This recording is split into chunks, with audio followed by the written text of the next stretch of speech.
নমস্কার বন্ধুরা, welcome to Babli রান্নাবান্না। আজকের রেসিপি ডিম ভাপা। গরম গরম ভাতের সাথে খেতে কিন্তু ভীষণই সুন্দর লাগে।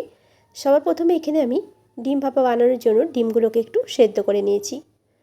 আর নিয়েছি এখানে 25 গ্রামের মতো পোস্ত।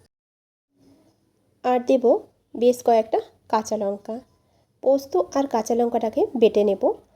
আর একদিকে দেখো পোস্ত বাটা হয়ে গেছে, সঙ্গে কয়েকটা মশলা নিয়েছি, টমেটো কুচি, কাঁচা লঙ্কা, লঙ্কা গুঁড়ো, হলুদের গুঁড়ো, আর এখানে নিয়েছি দেখো কাসুন্দি।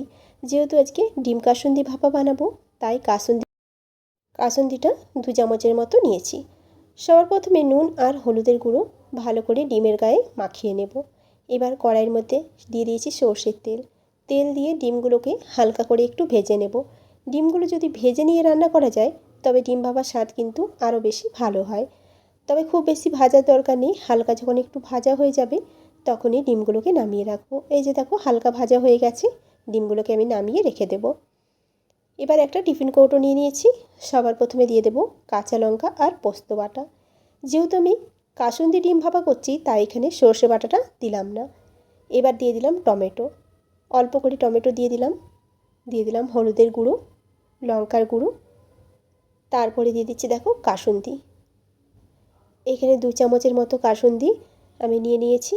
আর এই কাসুন্দির গন্ধটাতেই ডিম ভাপাটা খেতে ভীষণই সুন্দর হবে। এখন ভালো মতো করে আমি মিশিয়ে নিচ্ছি। তারপর এখানে দিয়ে দিলাম পরিমাণ মতো নুন, তারপর দিচ্ছি সর্ষের তেল আর 2টো কাঁচা লঙ্কা। এখন ভালো করে আমি সমস্ত মশলা একসাথে ভালো করে মাখিয়ে নেব, যাতে ভালো মতো করে মাখা হয়ে যায়। আর এই ডিম কাসুন্দি খেতে এতটাই সুন্দর লাগে, গরম ভাতের সাথে এই রেসিপিটা হলে আর কোনো কিছু দরকার হয় না। এখন দেখো দিয়ে দিলাম ভেজে রাখা ডিমগুলো। এবার মশলাগুলো একটু উল্টে পাল্টে আমি ডিমের গায়ে লাগিয়ে নেব এভাবে। তারপরে যেই কটা টমেটো বেঁচেছিল সেই টমেটোটা আমি দিয়ে দিলাম উপর থেকে। এতে করে দেখতেও সুন্দর লাগে, আবার খেতেও ভালো লাগে। এরপর দিয়ে দিচ্ছি দেখো কয়েকটা কাঁচা লঙ্কা। গোটা কাঁচা লঙ্কা দেওয়ার গন্ধটা খুবই সুন্দর হয় আর গরম ভাতের সাথে মেখে খেতে ভীষণই ভালো লাগে। এরপর দিয়ে দিচ্ছি বেশ অনেক সর্ষের তেল।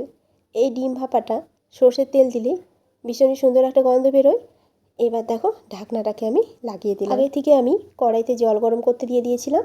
এখন টিফিন কৌটোটাকে এর মধ্যে দিয়ে 15 মিনিটের মতো ভাপে হতে দেব। আর যে এই কড়াইয়ের ঢাকনার মুখটা আমি কাগজ দিয়ে বন্ধ করে দিলাম। 15 মিনিট হয়ে গেছে, দেখতেই পাচ্ছ জলটা কিন্তু ভালো মতো শুকিয়েও গেছে। এবার আমি টিফিন কৌটোটা ঠান্ডা করে তোমাদের খুলে দেখাচ্ছি কীরকম হয়েছে। তো তৈরি হয়ে গেল আজকে ডিম ভাপা রেসিপি। আজকের রেসিপি তোমাদের কেমন লেগেছে অবশ্যই কমেন্ট করে জানাবে। যদি ভালো লাগে ভিডিওটাতে একটা লাইক করে দিও।